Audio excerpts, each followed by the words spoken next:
जंगल किनारे एक गांव में रामू नाम का एक साधारण किसान था। इसके पास जमीन का एक छोटा सा टुकड़ा था। जीवन की मेहनत से उसे गुजारा चलता था। उसके पास एक बकरी भी थी, जिसका नाम था मुनमुन। मुनमुन सिर्फ बकरी नहीं थी, बल्कि रामू का एक वफादार साथी थी। वह समझदार थी और अक्सर अपने मालिक को मुसीबत से निकालने में मदद करती थी।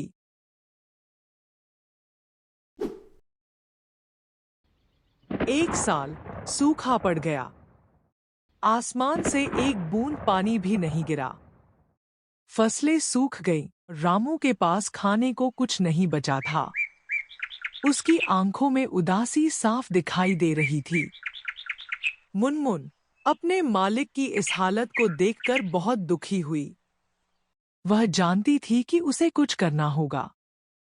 एक रात को जब रामू सो गया, मुनमुन खड़े खड़े सोचने लगी। तभी उसे एक योजना सूझी और वो जंगल की ओर निकल पड़ी।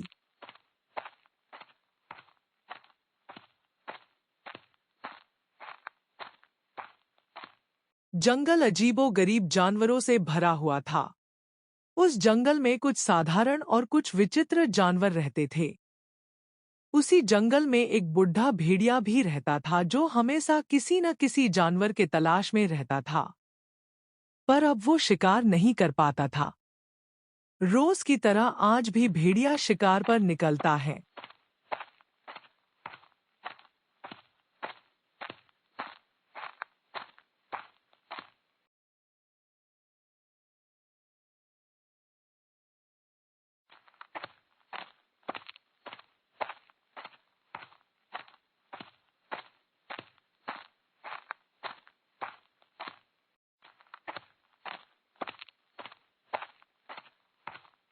और काफी देर तक जंगल में घूमता रहता है। तभी उसे कुछ दूरी पर मुनमुन बकरी आती दिखाई देती है। और वो विचार करता है, ये किस तरह का अजीब से जानवर चला आ रहा है? इसे तो पहले कभी जंगल में नहीं देखा। भेड़िया यही विचार करके बकरी के सामने कूद पड़ता है और उससे कहता है, तुम्हें पहले कभी इस जंगल में नहीं देखा। क्या तुम इस जंगल में पहली बार आई हो? जल्दी से बताओ ताकि मैं तुम्हें अपना शिकार बना सकूं।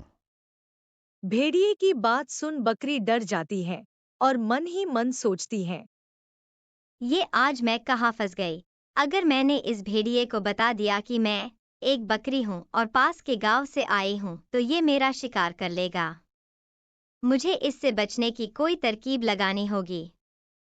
मुनमुन कुछ देर सोचने के बाद भेड़िए से कहती है, रुकिए रुकिए भेड़िए बाबा, आप मेरा शिकार मत करो, नहीं तो आप मुझे खाने के बाद मर जाओगे। मैं एक जहरीली बकरी हूँ और मेरा स्वाद भी कड़वा है। मैं बहुत सालों से इस जंगल में एक गुफा में रहती हूँ और कभी कभी बाहर निकलती हूँ। बकरी की बात पर भेड़िया कहता है, तुम मुझे बेवकूफ नहीं बना सकती। जंगल में केवल सांप ही जहरीला होता है, बाकी कोई नहीं। अब मेरा खाना बनने के लिए तैयार हो जाओ। बकरी फिर से कहती है, रुकिए भेड़िए बाबा, मेरा विश्वास करो, नहीं तो आपको मेरा शिकार करने के बाद अपनी जान गंवानी पड़ेगी। अगर ऐसा नहीं होता तो जंगल के राजा मेरा कभी का शिकार कर लिए होते, क्योंकि मैं उनकी गुफा के पास ही रहती हूँ। आप चाहो तो चलकर उनसे पूछ सकते हो। बकरी की बात इस बार सुन भेड़िया मुनमुन की बात मान जाता है और उसे वहां से जाने देता है। बकरी अपनी चालाकी से अपनी जान बचा लेती है और जंगल में आगे की ओर जाती है। काफी दूर जाने के बाद मुनमुन देखती है कि एक सुनहरी मुर्गी कुछ दूरी पर एक झाड़ी में फंस गई है और मदद के लिए किसी की तलाश में खड़ी है। मुनमुन चालाक के साथ काफी दयालु भी थी और उसे मुर्गी की इस हालत पर दया आ जाती है और मुनमुन अपनी सींगों से उस झाड़ को मुर्गी के ऊपर से हटा देती है। अपने ऊपर से झाड़ को हटा देख मुर्गी को राहत मिलती है और वो बकरी से कहती है, तुम्हारा बहुत बहुत धन्यवाद बहन जो मुझे इस झाड़ से निकाल लिया, पर मैंने कभी तुम्हें इस जंगल में नहीं देखा और तुम काफी परेशान भी लग रही हो। मुझे बताओ क्या बात है और क्या मैं तुम्हारी कोई मदद कर सकती हूँ? हाँ मुर्गी बहन, मैं इस जंगल में अपने मालिक की वजह से यहाँ आई हूँ। मैं जहाँ रहती हूँ उस गांव में इस बार सूखा पड़ गया है और सभी लोग परेशान हो गए हैं।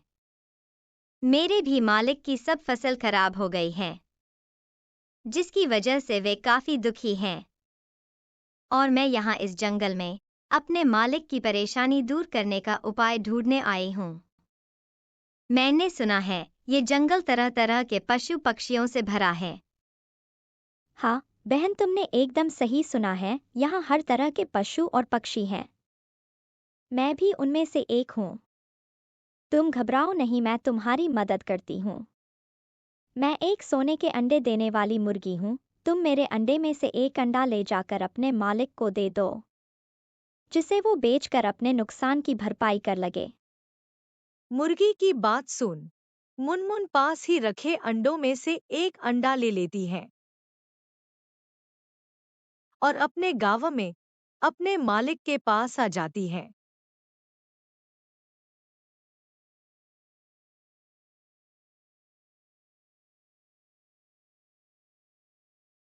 और उसकी खाट के पास रख वहीं पास में बैठ जाती है।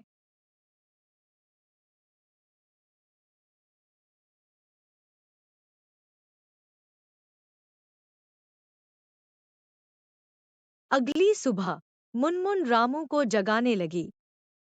रामू ने आंखें मलते हुए पूछा, क्या हुआ मुनमुन, इतनी जल्दी क्यों जगाया? मुनमुन ने मेमने की भाषा में कुछ ऐसा कहा जैसे वह कुछ बताना चाहती है। रामू ने समझा कि मुनमुन को कुछ जरूरी बात कहनी है। रामू जैसे ही खाट से खड़ा हुआ, वह हैरान रह गया। उसे समझ नहीं आ रहा था कि यह सोने का अंडा कहाँ से आया। उसने मुनमुन को प्यार से सहलाया और सोने के अंडे को अपने साथ ले आया।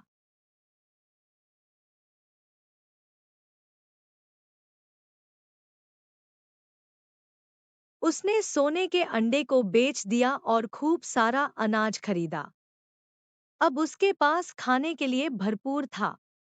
गांव वाले हैरान थे कि रामू के पास अचानक इतना धन कहाँ से आ गया। कुछ लोग ईर्ष्यालु भी थे।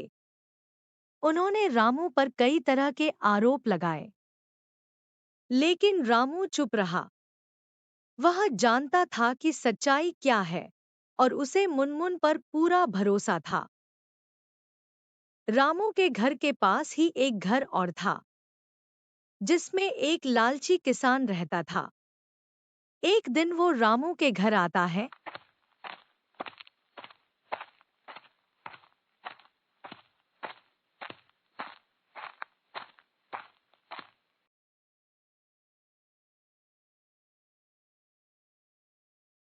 और रामू से अमीर बनने का राज पूछता है। रामू एक अच्छा आदमी था। वो अपने पड़ोसी को सब बात बता देता है कि किस तरह उसकी बकरी जंगल से जाकर एक सोने का अंडा लेकर आई। रामू की बात सुन उसका पड़ोसी अपने घर चला जाता है।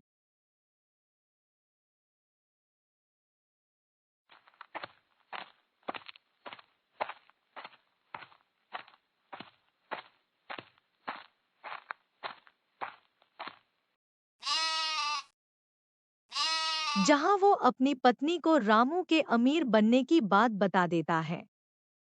किसान और उसकी पत्नी दोनों बहुत लालची थे। कुछ दिनों बाद फिर से सूखा पड़ने लगा। इस बार रामू पहले से तैयार था। उसने अपने खेत में कुएं खुदवाए और पानी की व्यवस्था की।